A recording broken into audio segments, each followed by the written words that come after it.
Welcome back, ladies and gentlemen, in Motor City Rockers universe.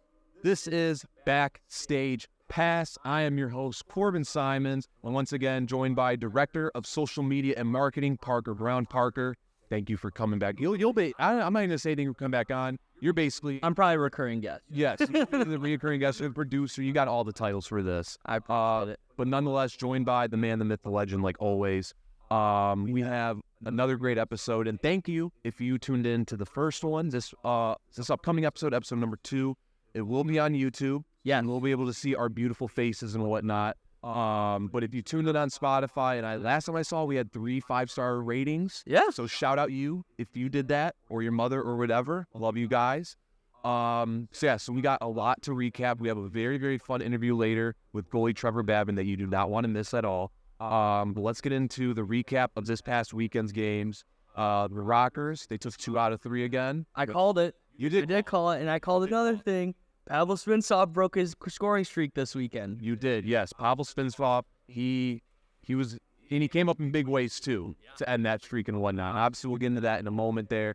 But let's start off with where you guys were at, of course, New York State, playing up against the Bingo Black Bears and obviously the Watertown Wolves.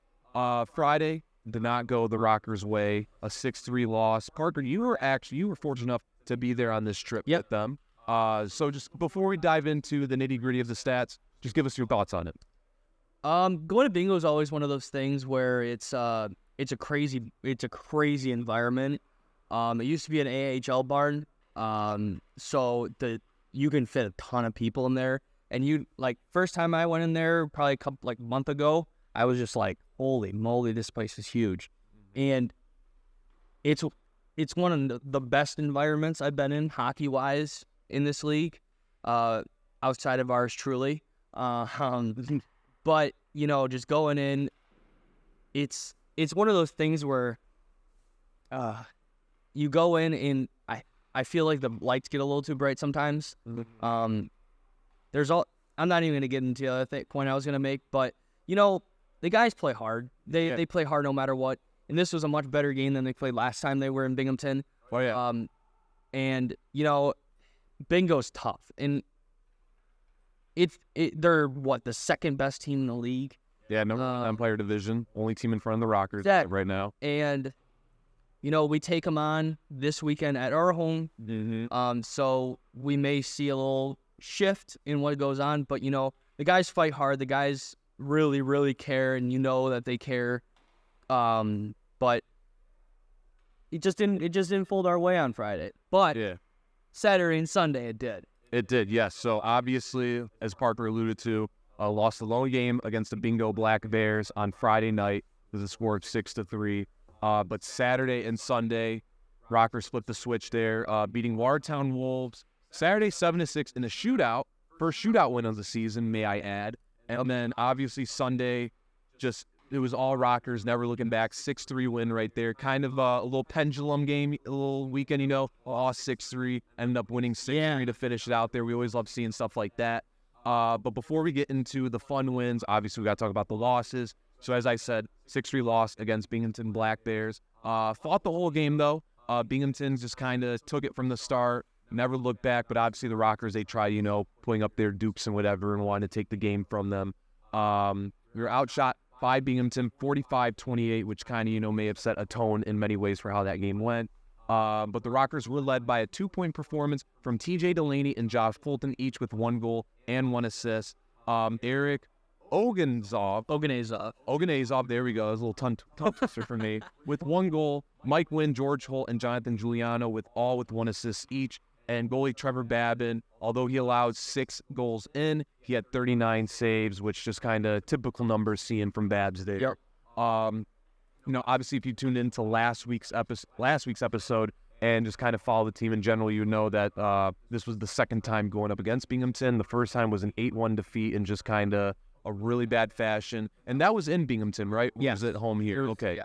So over there in New York State. So obviously, although there is a sizable point margin between the number 1 spot and number 2 spot, which is owned by the Black Bears and the Rockers in the Empire Division, every game matters in that sort of atmosphere. But to come away from a loss is what it is. Obviously, though, they looked into being like, it's going to become the next game. These next two, we just got to take them before we head back to Michigan.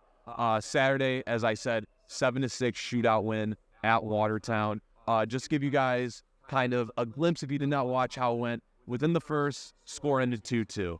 After the second, 2 more goals were scored by Watertown, only one by the Rockers. So obviously heading into the third, Rockers, they said, you know what, we fought back last game, didn't really work well, but now we're going to fight this way. And it did just that. They ended up going into overtime, and nothing happened in OT. It happens sometimes, but that's the best thing about hockey there. It does not end in ties, ladies and gentlemen. We're going to go right to a shootout.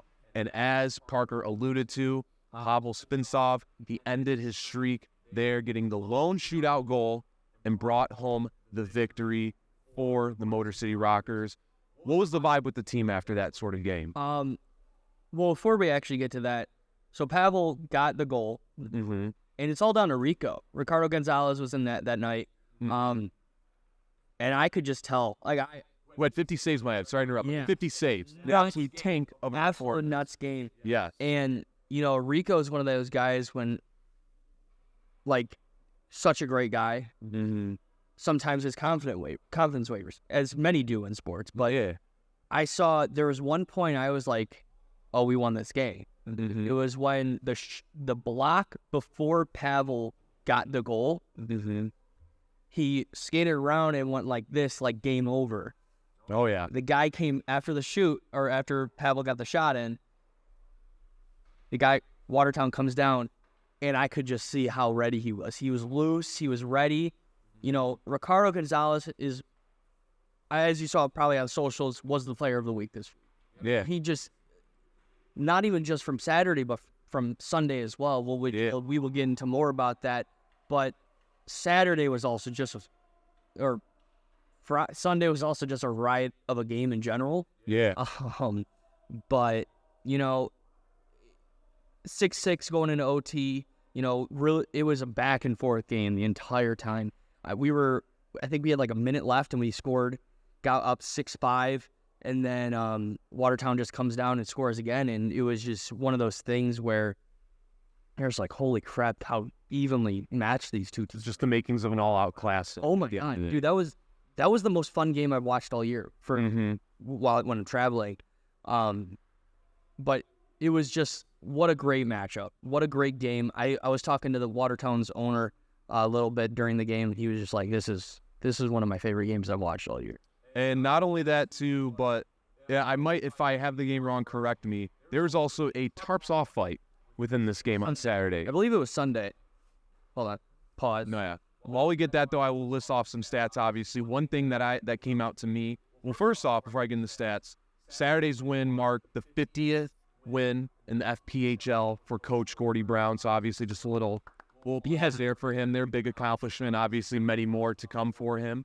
But 7 players with multiple points in this game. And if you tuned in to last week's episode, you know that the theme of the episode was just how this team is just one big, unit all running together. Yeah. And especially in the game, as Parker had, kind of described, it was just an all-out classic and whatnot.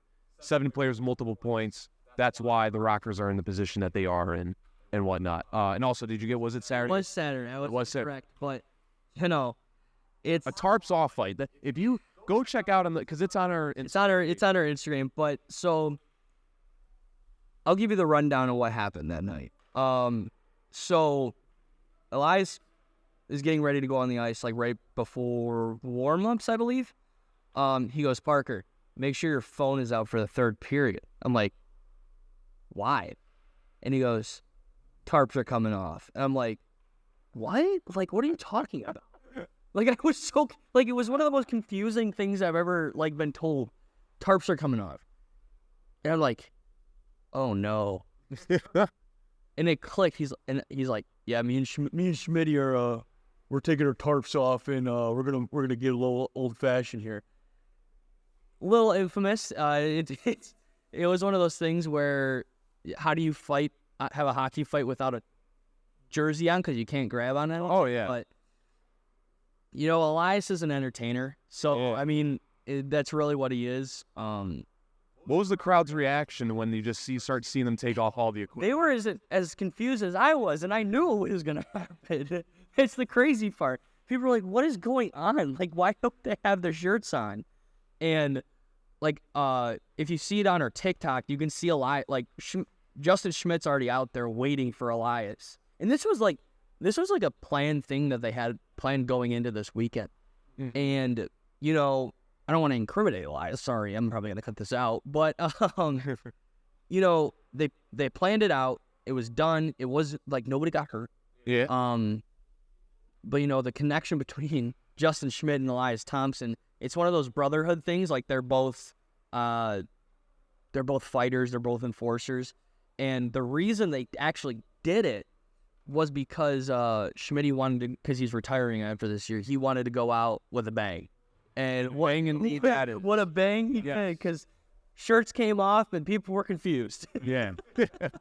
So what was your thoughts on the fight in general, though? Was it a lot of misses. I can tell you. It was a lot of empty air in between them, but, you know. It's lucky nobody got hurt in, you know, the grand scheme of it. Yeah, it was. I'm just happy. Like I think Elias broke Schmidt's nose during that fight, and Elias got a good punch in the jaw. So, you know, hockey's hockey. You always want to go and fight, but why not make a fight a little more unique? You know what I mean? No, yeah. Especially, and obviously, because I remember, you know, sitting at home, obviously watching the game a little bit, and then going on Instagram and whatnot. And then the first thing that pops up on my feed is that you see all just the shirts coming off the pads and whatnot. I'm just, but of course, at the end of the day, it makes for great entertainment and whatnot, and a little bit of a flair. One thing, though, from the Saturday game that was a good milestone, we have a new rocker on the roster, and he got his first ever goal. And I'm pretty sure, if I'm not mistaken, he also got an assist as well. Yes. Nick Gullo, he came to the Rockers in a very unique situation. Earlier this season, he actually played against us in one of our first away games against Elmira. Okay. He beat us in a shootout. Then he eventually went on to the SPHL, came back. No one picked him up, and so he gave us a call, and now he's on the team, and off to a pretty hot start, I'd say. Nick's also a really good guy. Before he even played a game, he started coming out to events. We went out to Macomb Intermediate School District. Okay. And he was there hanging out with a bunch of the kids. And just like today, today as we're recording this, we had a post-practice skate with a bunch of the kids from Macomb ISD. And he was there again. Like the guy wants to be around. He wants to be a part of the community, and that's just. Outside of hockey, that's a great testament to his character. Oh yeah, and I have not had the honor to meet him yet, but obviously with this upcoming home slate games, obviously I'll make sure I check that off my list or whatnot. But not only just coming out with immediate impact from a community standpoint, but even a game standpoint. Just on Saturday, he also contributed heading into Sunday as well with a goal, also in the 6-3 win. Just another great performance all around. One stat that really stood out with me, well, actually two necessarily. Saturday, 7 players with multiple points. Sunday, 4 players with multiple points. So all around, just a team dominant performance, just all working together to get the job done, especially after such a bad taste loss, as I like to call them, on Friday night against the Black Bears. Nick, I'm saying Gullo, right? Gullo. Got a goal again. Pavel Zarel, he continued, now kind of ending the bad streak. Now he's starting a good streak necessarily with a goal on Sunday. All-around performance too from Roman Gaudet.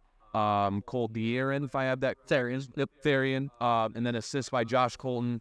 Pavel again, he's just letting loose at this point now, which is just great to see. And the thing with Pavel, he's super shifty. Super shifty. Like he'll move one way and completely stop his entire momentum to go another way. And it's one of those things very skilled. He's very skilled at what he does. And, sometimes he gets on a slow streak. Sometimes he gets on a hot streak like he is now. I mean, two points in 2 games. I mean, that's amazing for him. But, especially he's in a unique situation coming from Russia. I mean, he doesn't speak fluent English, so he's having to figure out how to communicate in different ways. And, you know, I'm excited to see his future with this team. Oh, yeah. Yeah, it's anything that, from what he's already shown, it's going to be bright and just continuously bright and bright as the road goes on. But obviously, we had mentioned Ricardo Gonzalez, obviously a big 50-save game on Saturday night. He continued that. Actually, we had 2 goalie action in the Sunday game. Yeah. Trevor Babin, although allowing 2 and had 16 saves, he didn't get the majority of the playing time in net. But Ricardo Gonzalez did, although he only allowed in 1. 36 saves, just an absolute dominant performance once again. You know, and Rico is, when he's like I said, when he's confident, and there's nothing that can stop.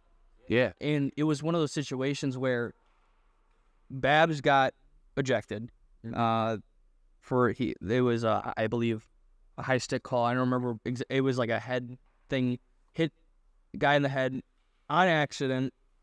And you know, has to leave the game. Rico has the cold start. That's really what it was. He warmed up, and you know, I feel like that whole second period when he was out on the ice, that was his warm. It wasn't he wasn't the third period. The third period is really where he shined that game. Yeah. And you know, good. It's a great testament to him of how much heart he has for the sport of hockey. How much will he has to be good. And you know, this weekend really showed how much he believes in himself, you know, because the kid's hard on himself. I mean, he's older than me. I don't know why I'm saying kid. The guy's hard on himself. I mean, in practice, if he lets one puck in, he's mad. Like he strives for perfection. There's nothing wrong with that. And Rico, you know, we had the post-game kind of like locker room, and, you know, on Saturday, we gave him the hard hat. I don't know if you know about the hard hat. It's, the hard hat, yeah. Obviously, the fans at home, you probably know, seeing some of the videos, but the hard hat basically goes to the player of the game. Rico got it on Saturday. He decided to give it up and give it to Roman Gaudet, who had 2 goals on Sunday, but the guys are all rallying, wanting him to keep it. Oh, yeah. Because, you know, it's very rare where you get into a game in the second period and win it for your team. Yeah. But only letting 1 goal in, which is nuts after a cold start. Yeah.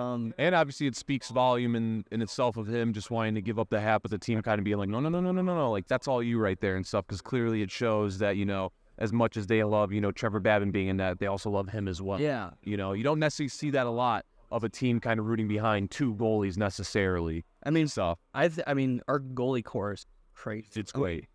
Rico got a win in Elmira, only letting 1 goal in, like, beginning of the season. It was a crazy performance by him. I remember talking to him after the game. It was on Twitter still, the interview. But, you know, he almost had a shutout in his first appearance of the season. And it was, you know, he's just a great player all around. Played a little bit of Mississippi last year. You know, I'm glad he's here now. I'm glad we don't have to face him. But, you know, Rico's a great guy. Oh, yeah. He really is. And so obviously, you know, just finishing off, you know, kind of a down start to the weekend, but of course finishing it strong with 2 wins. Something that Parker had predicted, and obviously, I love when those type of predictions. But yeah, no, so after winning 2 out of 3, the current record for the Motor City Rockers stands at 15-11, 4-3, and now 1, because we had not gotten the shootout win all season long until Saturday night. So we can finally put a little tally in that side of the category of the standings there. And still second in the Empire. You know, although there is a decent gap between first and second, Rockers are kind of running away with that second spot right now. You know, obviously still a lot of season left to be done. Don't want to get too ahead of ourselves. But the way the team's working right there, I would not be shocked if, you know, they stay in that spot. And not only that, but maybe, you know, come time when the end of the season comes, we're talking about them pushing up on bingo, you know, for getting that top spot in the Empire. But before we get into the previewing games of this upcoming weekend against the Bingo Black Bears, I will be sitting down with goalie Trevor Babin in an interview, and you do not want to miss that, so stay tuned. Now, ladies and gentlemen, this is the interview portion of the Backstage Pass. I am joined by the man in between the posts. Some may even call him a brick wall. number 72 goalie Trevor Babin. Trevor, thank you for joining. Thank you. What's up, guys? So let's dive straight into it.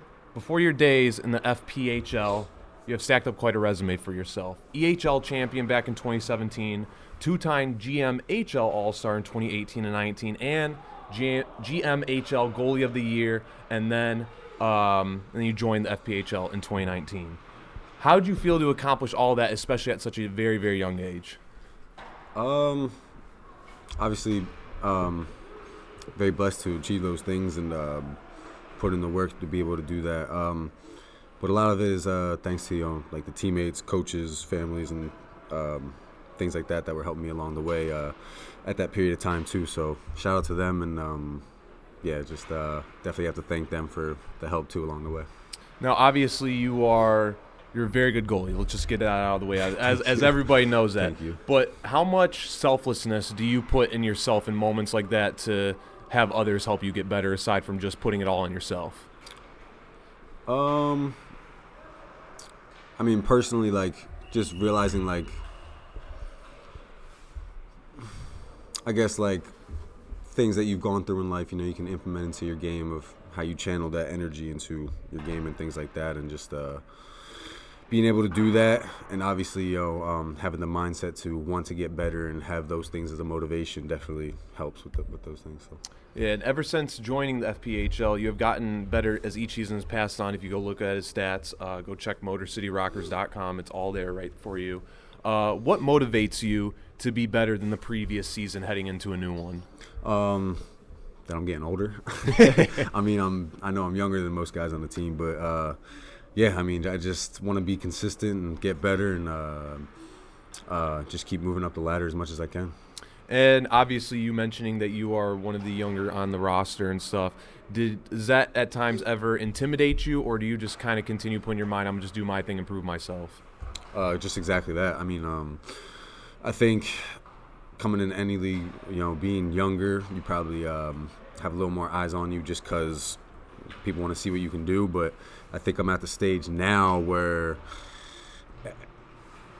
not to talk about it like that, but everybody knows kind of who I am and what I do in the net. Mm-hmm. So I think I'm at the point where I do a lot more leadership things and off the ice, and definitely help out my teammates on the ice and stuff. But I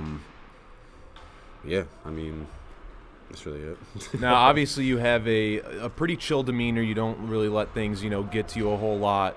Do you, whenever, some chippiness or chirping may happen out on the ice, do you just kind of put in your mind, I'm just let this game, my game play for it? Or does it get to you at times in any way? No. I won't even say anything gets to me. It's just more part of my game. Like, it just so happens I have bigger equipment on, Yeah. And I think there's like a stigma behind goalies where you got to be cookie cutter and look a certain way and play a certain way and be so hush hush, but it's like, I don't know, just I'm a player on the team, and I just happen to wear the bigger equipment, and obviously there's some things that you shouldn't do and you should do, and there's a line that you don't cross, and I know that, and I've definitely crossed the line a couple times, but you live and you learn, and I mean, with those things, it's just part of the game, and you just got to learn to turn it off and on. And as a goalie, obviously, like you said, you wear the bigger pads, just kind of more equipment in general than the typical player out on the ice. In any way, like, what would you say is a ratio, at least within yourself, of being goalie? Like, what percentage of it is mental, and what percentage of it is just kind of skill? Because I've been around some goalies in my lifetime, and they always say playing different positions, they've realized it kind of takes a lot more as a goalie. So what would you say is that perfect ratio for you? A lot of mentals. Definitely, obviously, a little bit of skill and definitely a little bit of luck. I mean, the mental side of it, especially being a goalie, is huge. I mean, there's so many factors in a game that make you think a certain way, and just the stigma of a goalie. You get scored on 4 times in a game. What's somebody gonna think right away? Is fucking goalie. You know what I mean? Like, yeah. So, just that, you just got to be mentally strong, and just you just kind of learn to handle yourself in those situations, and depending on the situations that you go through in your career, everybody works differently, and you just got to find what works for you. And on the topic of kind of the mental aspect of being a goalie, let's say hypothetically after a performance where you may have allowed in more goals than what you usually have, what would sit comfortable with you. Yep. What do you do immediately to kind of put your mind to the next game to not let that previous game sit on you? Just knowing that we have more games ahead.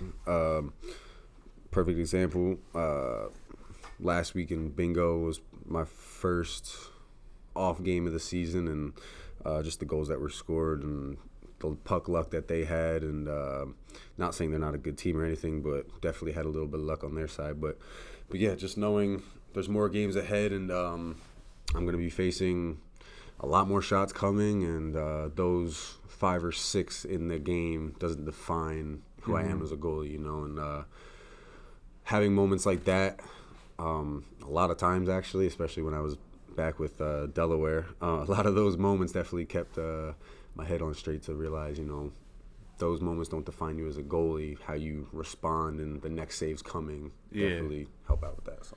Now, in terms of your practice resume, what do you take us inside of a mind of a goalie? What little key things do you do in practice that kind of you puts in your head that you might get a little edge heading into the next game? Well, to the players, I like to talk a lot of crap, saying they can't score, just to make them get the competitive side out of them, just because you practice, nonchalantly, it's going to carry over into the game, and with, some circumstances and stuff, some guys will probably take it that way, but other times, not saying they don't work hard or want to get better or anything, but just bringing out that competitive side of everybody, having more fun, getting them ready to play big teams like Bingo or Danbury and things like that. Definitely gives myself an edge because I get hyped for the games too, but also helps them and because they know I'm ready. So. Yeah. Now, let's say if there was a previous game to where they got more shots in the 5-hole or whatever, do you go into next practice looking at your teammates being like, hey, try to put more shots in that area to kind of get you more work, or do you just kind of just let it be a little free-for-all at the end of the day? Depending on the situation. Depending on the situation. Like, if it's something that I've noticed that I'm really struggling with and on a consistent basis, then yeah. But usually that's not the case. A lot of situations end up being different, especially in a game. Everything changes in a game. You can go from practice working on one thing, and then it might change in a game that one time or the one chance that you have to show what you were doing all throughout practice, So you just have to learn and adapt, and just basically have to adapt to what's going on. Now, currently, where the stats lie, we are recording this on February 6th. Yeah, February 6th. You're only about 280 saves away from 1,000 saves on the season. This would make 3 straight seasons, reaching that milestone. Do you go into each season setting certain goals for yourself like that, or do you just kind of let it happen, and then at the end of the year when you look at the stat line, you're like, damn, look at that? Exactly. That's my reaction. I mean, just saying that, I was like, oh, really? Like, holy. But yeah, going into the season, I'm not expecting being like, oh, I'm going to face another 1,000 shots. I'm just like, whatever happens. I just know I'm going to bust my ass and do what I got to do. Now, speaking of goals, in your current FPHL career, you have 0. You have 2 assists, but 0 goals.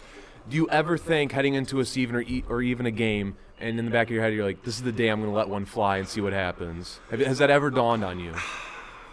And at the same time, do you want to end your career being like, I've scored a goal in the most miraculous way? Absolutely. I would love to score a goal. Me and Rico in practice all the time, we fling pucks down at each other all the time. So I mean, we're ready for it, but for the opportunity to come, it's very slim. You know? So I'm definitely waiting for the day that it happens. So. Have you ever, in your whole career playing hockey, have you ever scored a goal? Or are you still waiting for that milestone? Still waiting for it. Still waiting for it to come. Yeah. Who knows? Maybe it'll come next game. Maybe the game after that. It's happened in practice, but a game now. As a Motor City Rocker, what's your favorite aspect of being such on a team? There's a lot. And you can mention multiple things as well. Just from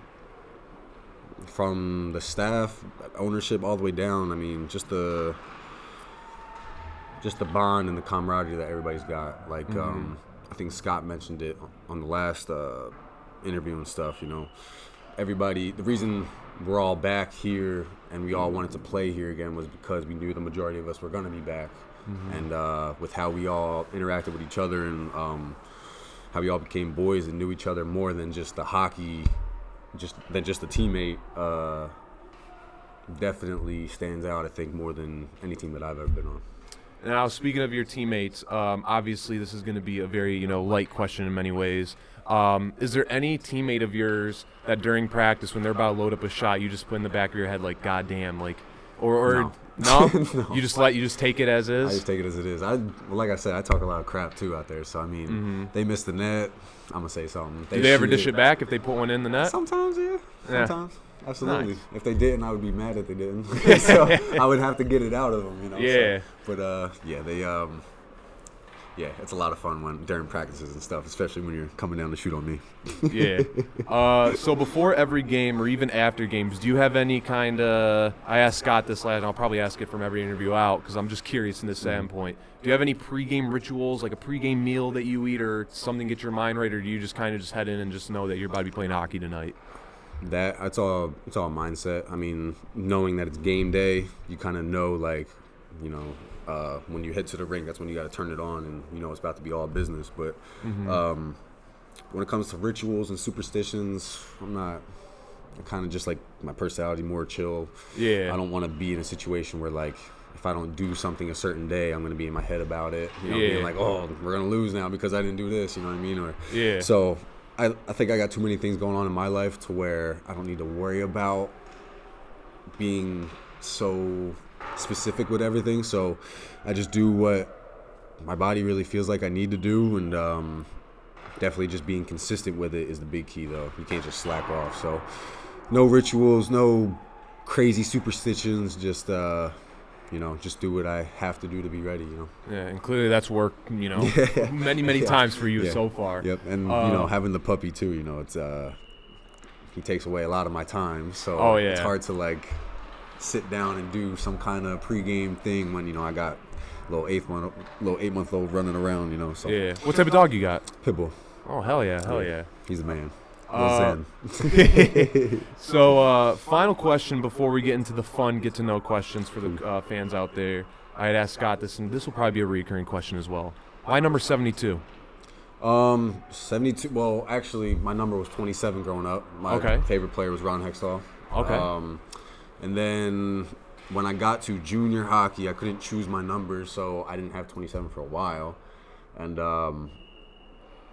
when I came to Motor City, I was finally able to choose a number again, and because I'm a southpaw, I wear my glove on my right hand, I just thought I would switch the numbers too. Oh, nice. Yeah, so it worked out like that. Yeah, that's but now I'm thinking about going back to 27 though. So. So now this is the portion of the interview where we're going to get to know you a little bit better, have some fun with these questions. Cool. A couple games back, I don't know if it was necessarily 3 home games or 2, give or take. We started doing trivia up in the stands, and one of the questions was, what's Trevor Babin's favorite food? Everyone had learned that it's cereal, but now the question that everyone's kind of been dying to know is, which type of cereal is your favorite? Any cereal. I will go down the cereal aisle and muck any kind of box that you give me. I swear. It's bad. Give me Frosted Flakes all the way to Cocoa Puffs, the chocolate cereal. You can... Are you more into the sweet side, or do you kind of have love for any cereal that you can put in a bowl? It can have marshmallows. It can be off-brand. It could be, as long as it got a big bowl of milk in front of me too with it, I'm good. Do you have any milk preference, since kind of that's been the... No, just regular milk. Just regular milk? Yeah. Okay. Have you ever tried, because I've tried, last time I did it was a kid, obviously, but Cocoa Puffs with chocolate milk? Of course. I was about to say, of course. Kind of a stupid question to ask from a cereal aficionado right there. So, got it. So obviously your hometown is Philadelphia, Pennsylvania. Yep. Where does a Philly cheesesteak, since we're talking about food, where does a Philly cheesesteak rank amongst your favorite foods?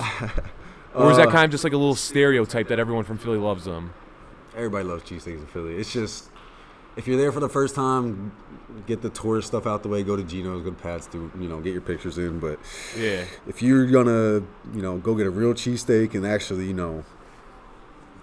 go around the city for a minute and you're staying there, There's a couple spots. There's a different kind of Geno's where I am. There's a spot called Drugie's Pizza. There's Steve Prince's. They pack a whole bunch of meat on there. Oh my god. Yeah, there's a bunch of different spots in the city to go. Which one would you say is your favorite?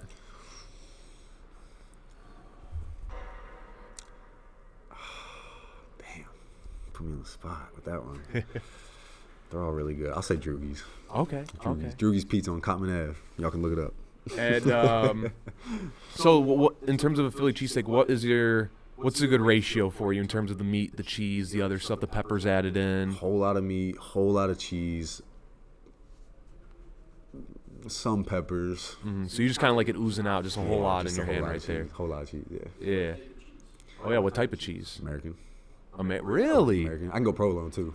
Okay. Yeah, provolone's good, but I always just go American. I was about to say, because I've had numerous Philly, never from Philly. I've never been from Philly. I've only been in Pittsburgh when it comes to Philadelphia. Yes. And I think I've only had it with Swiss cheese American. Never tried it with provolone at all though. But I've always heard that's kind of. My pops gets with provolone all the time, and when I tried his, it's pretty good. So. Is there any spot here in the Metro Detroit area that you kind of prefer Philly cheesesteaks, or have you not necessarily branched out in that aspect yet? I haven't gone to any specific places to where I'm like, oh, let me try a Philly cheesesteak. But the Bella's subs that take care of us and whatnot, they make a pretty good. Oh yeah, the Bellas. So yeah. So staying on topic of Philadelphia, obviously, because this question I want to get down, because now talking from someone who obviously lived there and whatnot, what are your thoughts on Philly sports fans? I love them. I'm one of them. That is true. Everybody hates me because I only wear Philly stuff. Like I won't wear anything Detroit. Like even with the Lions, I had a blue hoodie and that was the only thing I wore. I was like, you know what? Because I'm in your city, I'll wear that. But other than that, I'm always wearing something Flyers, something Sixers, Eagles, Phillies. Yeah, we definitely live up to the name. So. Yeah. Now, how do you? I guess I got to ask as well. How does it feel that your teams have kind of fell short a lot over the past couple of years? Was that a diss or? I'll say 50-50. 50-50 and stuff. I will admit. No, it's I don't know. Just the way it goes, I guess. I can't really speculate on it. I don't take it like seriously to where I'm gonna go at anybody that talks about the sports teams and stuff. It's just definitely sucks to deal with. Yeah, definitely sucks to deal with being a fan. So yeah. But if I was any dude that you would see on Instagram and stuff of any of their interviews, yeah, that'd be me too. So I'm assuming that if we ever got the Eagles-Lions matchup in the playoffs, you're just going to give Lions fans hell? Oh, absolutely. I would give all yous hell. I give everybody here hell, absolutely. I'd go Philly all the way. I respect that. Aside from hockey, growing up, did you play any other sport? Everything. My dad played volleyball growing up. He did a lot of MMA, Jeet Kune Do, and things like that. My mom, she was very athletic and did a whole lot of cheerleading and stuff. And just growing up with the amount of inner city programs and things went on. I played football, foot hockey, basketball, flag football, soccer, anything that my parents wanted me to do to just learn the traits and aspects that you do in sport. They wanted me to do and learn, so I played everything. Hockey was the main one, but everything was always there. So now let's say, to add on to that question, let's say take hockey out of the equation. What would be the next sport that you would try to pursue a career in?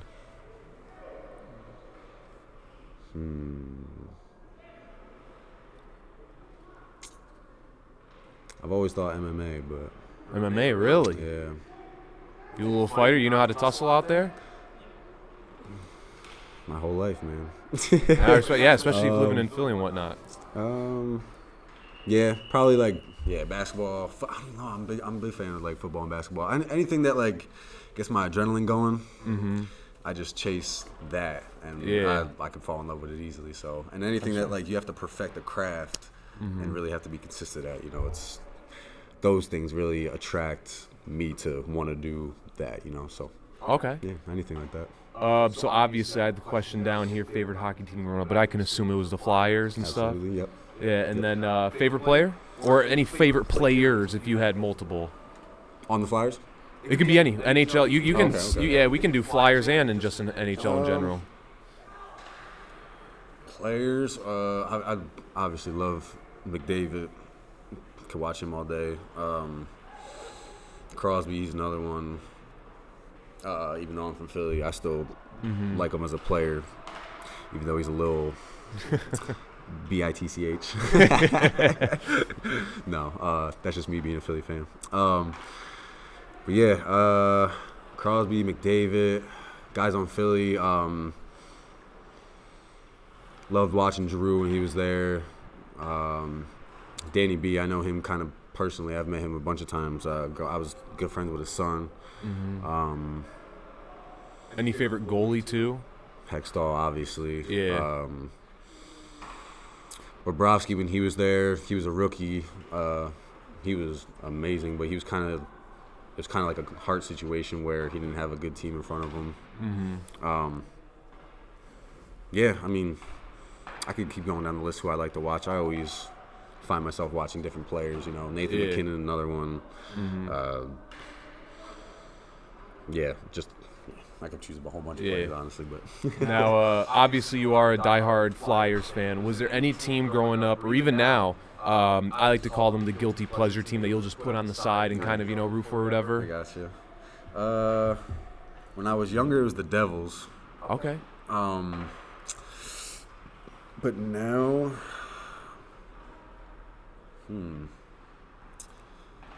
now, I don't really know who I would cheer for now besides Philly.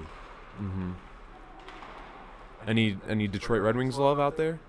Yeah, a little bit. Now that Kane's there, he's got the Brinket back with him, and Yeah. that's really cool. No, not really anybody that I'm cheering for or following besides the Flyers. Just keeping it straight Philly at that point. Yeah. All right. Hell yeah, though.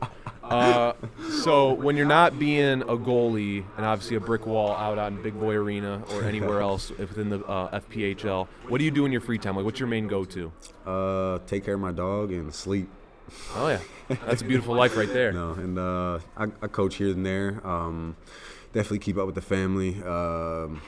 Like I said, I'm on a big gaming tear right now. I've been gaming a lot. Okay. Any favorite games out there? Formula One right now. Really? Oh yeah, I'm gonna be the next Gran Turismo dude. I'm telling you, man. I got my first podium the other night in the game. It was hype, yo. I'm telling you. But yeah, I got the Ferrari wheel with some pedals, and it's like a $150 setup, whatever, and so it's legit. And yeah, I play for hours on that thing, man. So now, obviously, since you got all the pedals, you got the wheel or whatnot, do you kind of feel any sense of urgency? Even though it's a video game, do you feel any sense of urgency like you were driving in real life? Does that kind of kick in? Absolutely. I mean, with the last few years, I've really gotten into cars, and because my car currently is a piece of garbage, I've been working on my car a lot, and I've learned a lot about cars and doing a lot of things myself with cars. So with that, and then getting into Formula One and the sport, it's kind of weird how it all just kind of came together. And my dad, he's always been into it, but I kind of always brush it off, just another. I thought it was NASCAR type, Yeah. But way different, way more money involved, way more competitive, and way more just drama. You know what I'm saying? So something I really got into, and just like I said, it all came in with the same time of me learning about cars and things, and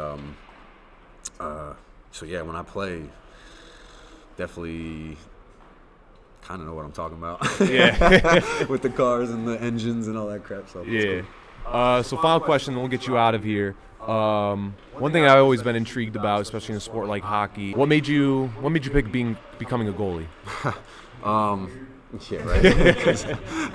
Hey, a lot of people say I'm probably the least weird goalie that they've met. So Hey, that's a compliment right there. It's a compliment, but I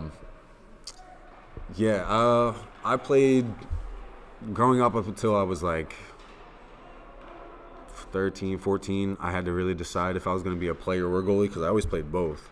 But when I was 8 or 9, I was playing in a ball hockey league in Philly at just one of the local rec centers or whatever. And I played out the whole season. In championship game, our goalie couldn't come because he had bad grades. Okay. So my dad was like, "You're going in net." And I'm like, "What the hell?" Like, all right. Ended up getting like a shutout, won the championship. The next year I did goalie and player again. And then someone recommended that I played ice, and I was like 10 years old at the time. And I hopped on the ice, and with like no hesitation, I was already standing upright with pads on and skating around, and no one really had to help me get out there, you know what I mean? Just they had to put skates on my feet, and it was just natural from that point on. And that's how I became a damn goalie. Oh, yeah. Now, before that first game where you kind of got thrown into it, were you nervous at all, being like you're just going to have a bunch of shots coming your way? No, I mean, I don't really know. I don't remember exactly what I was thinking, but I definitely was just like, I kind of got to do it. No, yeah. It's kind of that next man up mentality. Yeah, exactly. So thank you, Trevor, for joining in. Obviously, we'll have you back on very soon. And coming up, we'll be previewing this upcoming weekend's slate of games, so you do not want to miss that. So that was the interview with Trevor Babin. Once again, a great interview, and I cannot wait to have him back on the show soon. Plus, all the other players that will be joining within the next couple weeks as the episodes keep rolling out. But before we get into previewing here, Parker has a neat little tidbit, a little story that he wants to share that everyone will love to hear. So Saturday, right before the game, the guys, usually right before we go on the ice, there's someone announces like who's going to be the first line out there. And funny enough, I was just standing there minding my own business. Gordy and Vandy are over there talking, or in like the other corner of the room, and the lobby in the locker room is not very big, so I can hear everything they say. And all I hear is, "Should we have Parker do it?" I look over, I'm like, "Me do what? Like, what am I doing?" And I'm freaking out because, like, you know, all that. What am I doing? Yeah. And so they tell me, they're like, "Hey, do you want to announce the starting lineup before the game tonight?" And I'm like, "Sure, why not? Sure, why not?" Like, I don't know what I'm doing. And they hand me it, and they're like, "Make sure you hide it." I'm like, "Okay." Put it in my pocket. After I put it in my pocket, I'm just like nervous. I'm like shaking a little bit. I check my blood pressure, 102. Oh, it's a little scary. Like, You're prepping in your head, kind of looking down, see starters were. So I maybe stood there for a good 5 minutes, like looking at the card, like, all right, Nick Golo, that's okay. Jamison Milam. I said Jamie, which I said sorry to J-Mo about it, but and I was like looking at it, I'm like, all right, right wing, left wing, number 30, 72, like, I'm just like, all right, I got it. And then Gordy calls all the guys out, and I'm just like, oh no, like, I'm gonna butcher this. Like I knew in my head I was gonna mess something up, which surprisingly I didn't mess up like anything like crazy. Like, I didn't call someone like the wrong like first name, didn't call Scotty like Trevor or something. Yeah. But I'm like, all right, Rockers, and go from there. I read it out, and they're like, yeah. They were all fired up about it. So I was, confidence went up. Oh yeah. And it's cool to know that you got a group of guys around you that like you, Oh yeah. Oh yeah. I'm probably never gonna do it again, but why not do it for the one time, Yeah, it's something you get to check off your little, working for the Rockers bucket list. Yeah. Something that A very tiny bucket list. Yeah, very tiny, but nonetheless, things like that obviously, kind of go worthwhile. Just something neat that you can always look back on and whatnot. My tiny bucket list, meaning my bucket list. The job's great. Like, oh yeah. But yeah, no, because obviously you do a lot around here, just aside from that and whatnot. Sucks that there wasn't necessarily a video out there, but obviously. Yeah, dude, I would have put that everywhere. I Oh yeah. put it on my Twitter, my Facebook, my Instagram, TikTok, MySpace. Like, I would put it anywhere. You would have just made social media accounts on random apps just to post it on there necessarily. Yeah. I'd have made it Finsta. Oh yeah, literally would have made the Finsta. Literally, like you said, MySpace. Which I mean, yeah, exactly. I would just change my name. Like, I'm no longer Corben Symons. I am Parker Brown. And it's perfect. I literally have no images or anything posted on my Instagram, so I'd be the first one. People are like, hey, Parker got a new account, He just gained 600 some followers just in a minute and whatnot. But yeah, no, that was something that we wanted to share with you guys, because this is a neat little thing, and that obviously gives you guys a perspective of just how close-knit this team is beyond the players and whatnot. It goes up from the staff in the front office all the way down to, just even the in-game staff coming in to just, manage the crowd and whatnot. But speaking of, you can see all of us and even the crowd managers as well this upcoming Friday and Saturday at Big Boy Arena. Parker, where can we plug in to get the tickets at? mcrockershockey.com. That's our main website. I mean, it is our only website, but you can also just call Connor Jakacki, or you can email Connor at rockershockey.com. Set up your tickets. If you want a suite, like the one we're actually in right now. Yes. This is the Meyer suite, to be exact. Yes, we're in the Meyer suite. And there's two if you're watching. Yeah, you can probably see them back there. Yeah. Or if you want to get a table, get one booked, you can get that. But our main, you can right as soon as you open the website, you just scroll down a little bit. It'll say buy tickets here. They'll press the button, take you right to the website. And all our home games are listed from there. So yeah, be sure to, because we got this week Hometown Heroes Night. Yes, we do have Hometown Heroes Night. That is on the 10th, to be correct, right? Yes, and we will be debuting a new specialty jersey. So yes, although we know exactly what they look like, we're not going to spoil anything. You guys have to come out to see them yourself. Well, there might be a video, There might be. But if you don't follow us on social media at all, don't jump on there to see what it looks like. Just come on right down. And that's the best thing. No, jump on there. I want. That is true, yeah. Have your kids do that, but parents... You don't get a look. Yes, you don't get the look. You have to buy the tickets for the kids and what.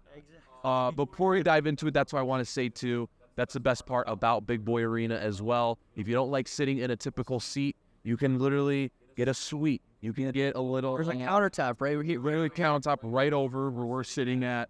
There's tabletops as well, and they're all reasonably priced as well. That's the best part about it. And even in general, too, one thing I've noticed is being at games and whatnot, people as well, we're not going to tell you to go sit down in your seat. You can walk around. You can, drink a beer with your cards or whatnot. Literally a bar over there, literally a snack shack, as we like to call it, bar there. You go around, there's always something going on at Big Boy Arena. You literally do not want to miss it one bit.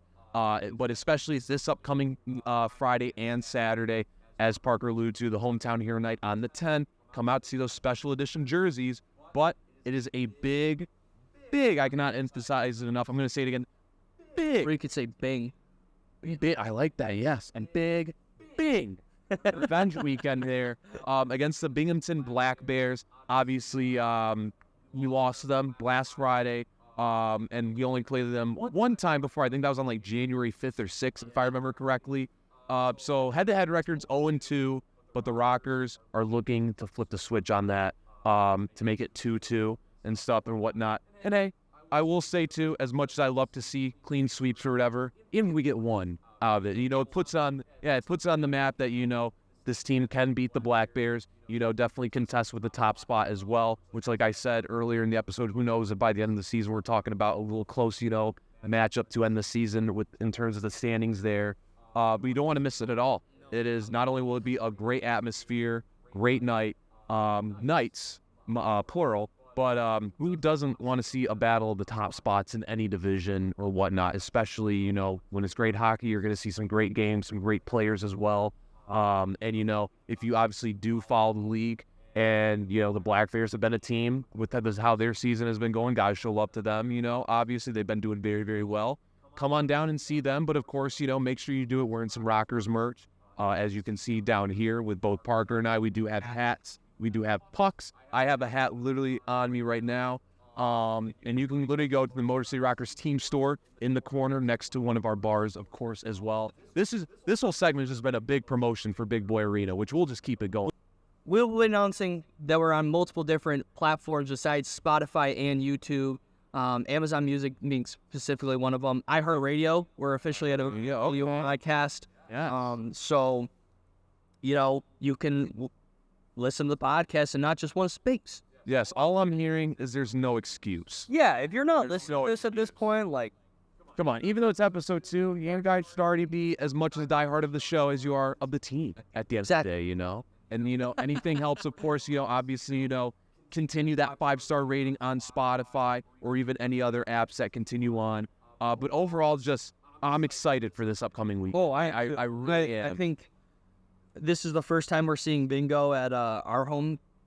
Yeah, because the first 2 games against them has just been in their home, right? And so it'll be one of those things where can Binghamton live up?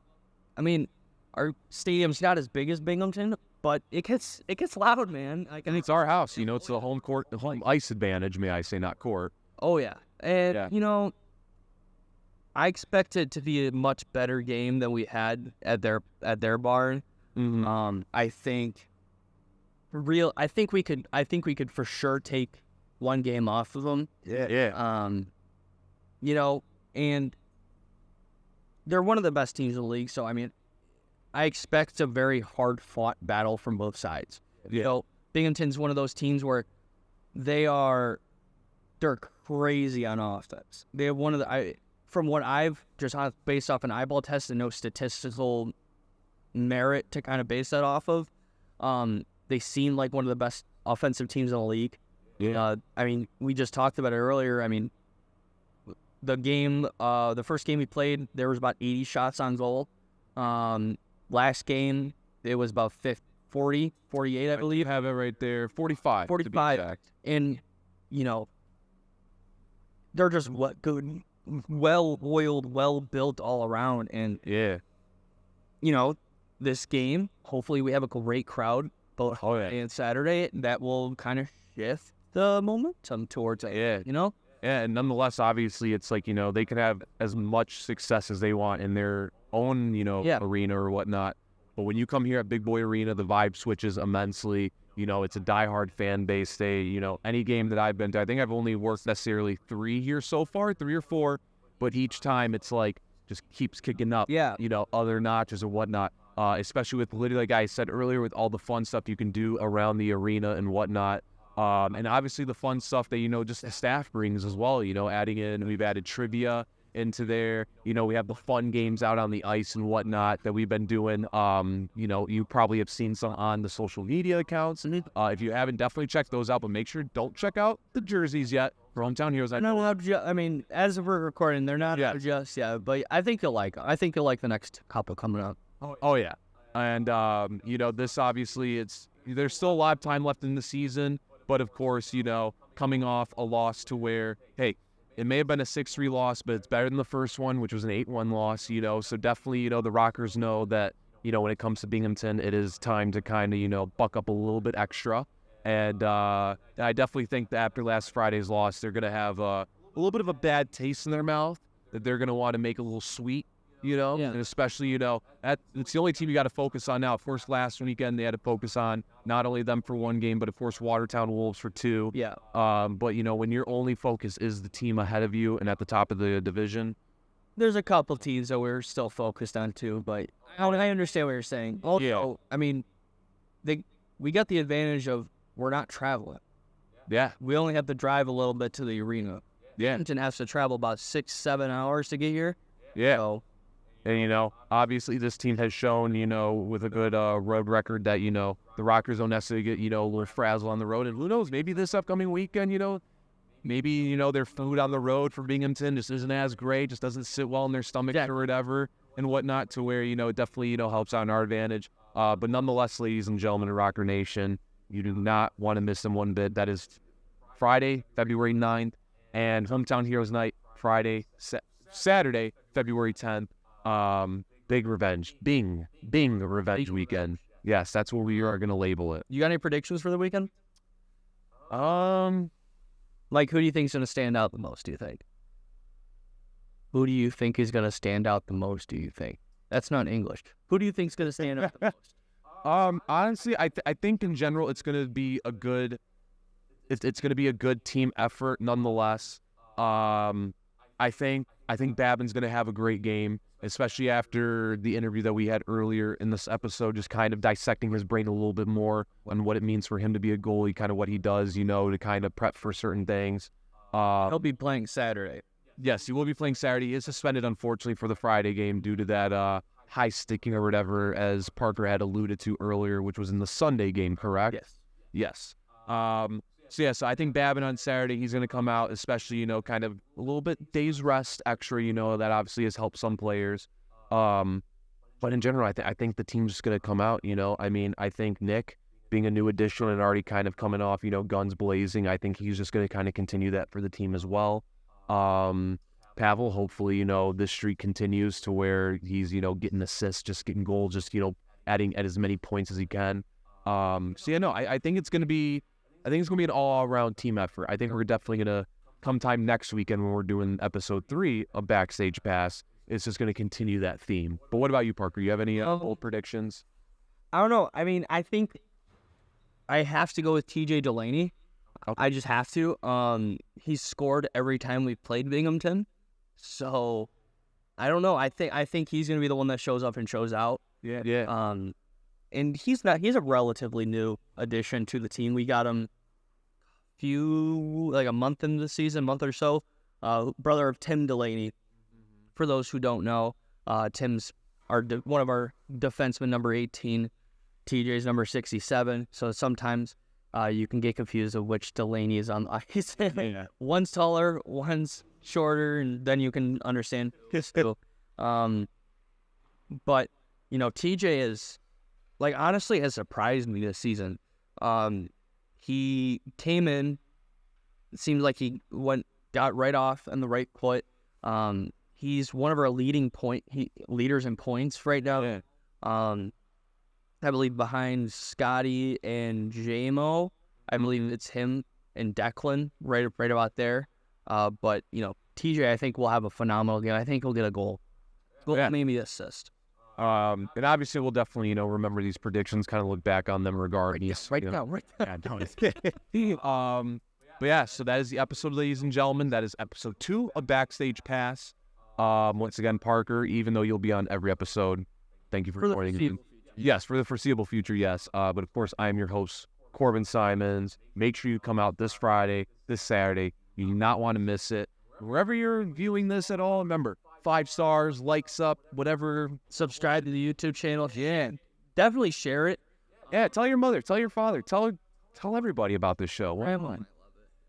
Exactly. We all love grandmas over here. We love the elder. We show respect to them, and we want to bring them good content like we were bringing you good content, Rocker Nation. But all jokes aside, though, definitely, thank you for everything.